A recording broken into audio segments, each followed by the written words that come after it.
That is so true for all of us. You know, yesterday I heard some teachers who usually when they come back from break, they're complaining, oh no, I got to start all over again with my class's behavior. But yesterday I heard teachers saying, my class is wonderful. So thank you for that. We're going to please stand and join me for the pledge to the Bible. I pledge allegiance to the Bible, God's holy word. I will make it a lamp to my feet and a light to my path. I will hide its words in my heart, that I might not sin against God. Please join me in the pledge to the flag. I pledge allegiance to the flag of the United States of America and to the republic for which it stands, one nation, under God, indivisible, with liberty and justice for all. Thank you.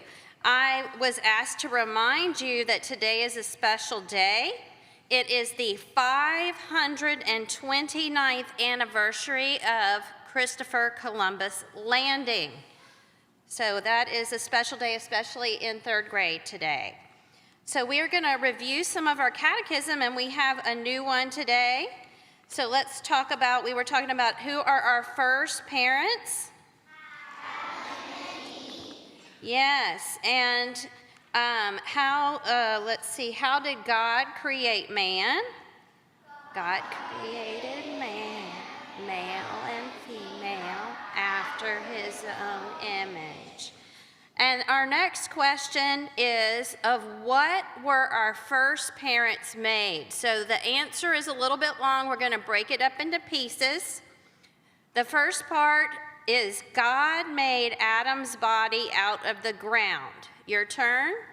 God made Adam's body out of the ground. And Eve's body out of a rib from Adam.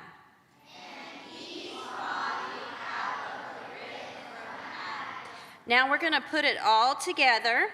I'm going to say the whole thing, repeat after me. God made Adam's body out of the ground and Eve's body out of a rib from Adam. Your turn. God made Adam's body out of the ground and Eve's body out of a rib from Adam. So let's try that with the question. Ready? Of what were our first parents made? God made Adam's body out of the ground and Eve's body out of a rib from Adam.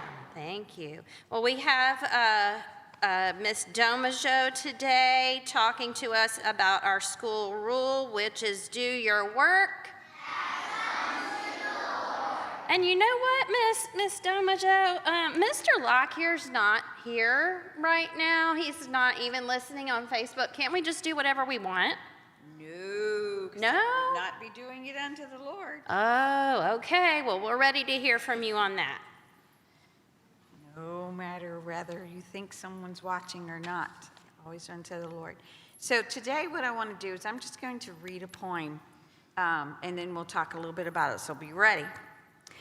So this is a story that someone really heard. So anyway, this person was at the grocery store, and he was looking in the vegetables, and he heard a conversation between the store owner, Mr. Miller, and this little boy next to him. The owner said, "Hello, Barry, how are you today?"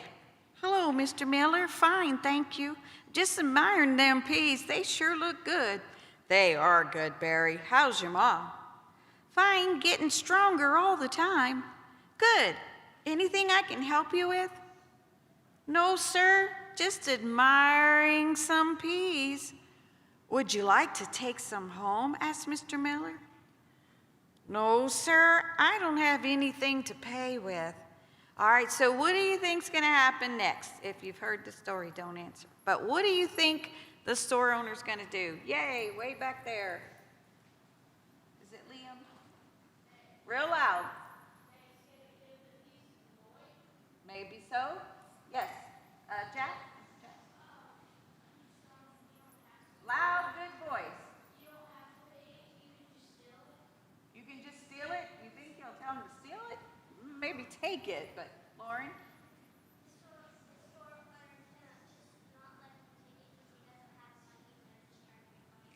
All right, so we have, he might give it to him, he might tell him to just take it, or he might say, I'm sorry, you don't have enough money. Does he have a right to say, I'm so sorry, but you don't have money to pay for it, you know?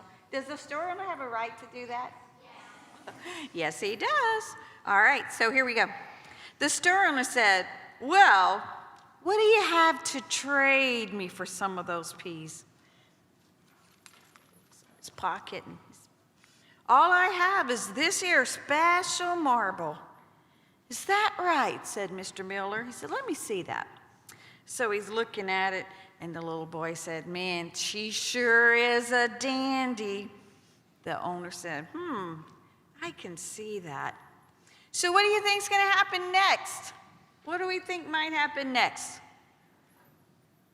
Next to Liam, I can't see you. There's a glare, so we can't see. But next to Liam, what do you think might happen? Real loud, good voice. Okay, maybe so. Yes, I can't see who you are. Sorry. Really loud, good voice.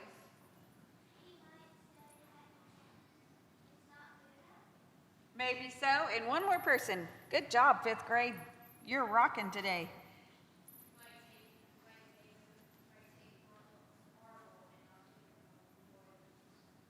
Okay, so he might take the marble, he might not, he might trade, we'll see. Okay, let's go on. So, all right, I can see that, Mr. Miller said. The only thing is, that one's a blue one. I sort of like the red ones. Do you have a red one like this at home, the store owner asked? The little boy said, not exactly, but almost. Tell you what, take this sack of peas with you, and next trip this way, let me look at that red marble, Mr. Miller told the boy. Sure will, Mr. Miller. Mrs. Miller, who had been standing by, came over and told the person who heard this story that there's more people like this in our community. There are people that they know need help, and so the store owner bargains with them to get vegetables. Are they actually paying for it? No, they're just giving marbles or whatever else. So, what do you think's going to happen when they bring the red marble back? What do you think? Is it Maria? Really loud, good, strong voice.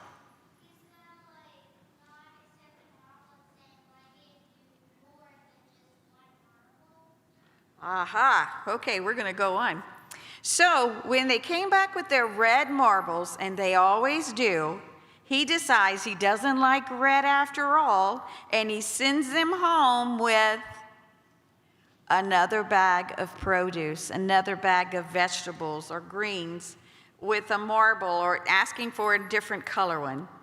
So all 3 of the boys that were in the neighborhood grew up to be really good men.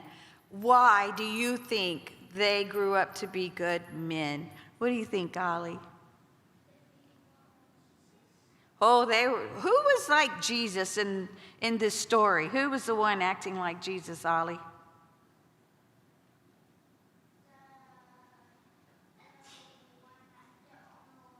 Yes, the store owner. Good job.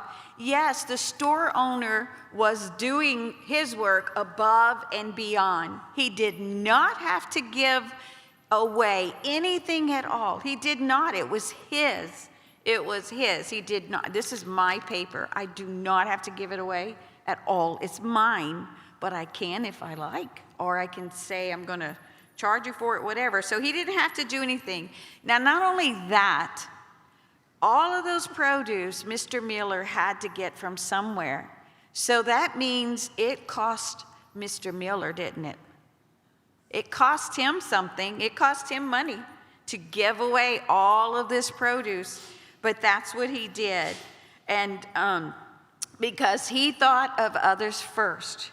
He did his work as unto the Lord. He did it above and beyond. When your teacher asks you to do something, you don't just do that little tiny bit. You want to do it the best that you can. You want to do it because God is looking as unto him like he's looking. And so I want you to think about this. All of our rules go together. They really do.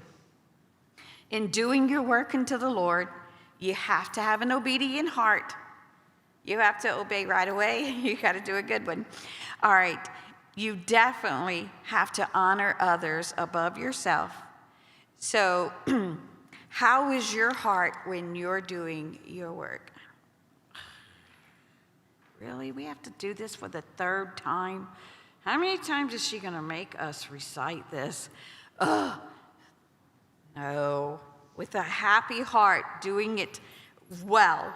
Is it like yesterday how I was? Not thinking about, oh my gosh, what am I supposed to do? Did I even prepare? Or are you like Mr. Miller, who's given above and beyond, who's obviously knows that these boys are going to come into his store? You know he knows that, but he's ready. He's prepared. He's already thinking of what he's going to say and what is he going to do because he really wants to help them. So I want you to think of this story the next time your parents or your teachers ask you to complete your work, and have a blessed day.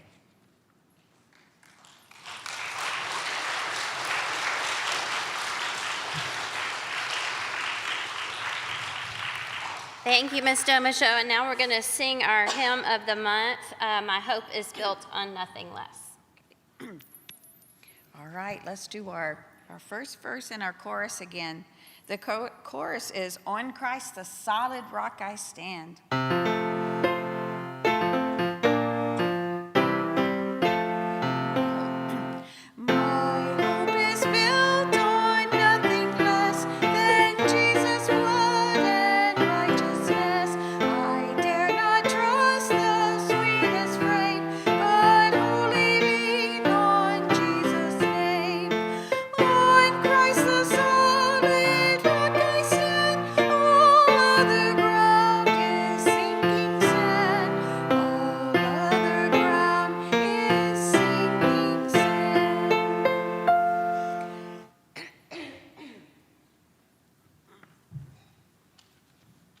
Of what were our first parents made?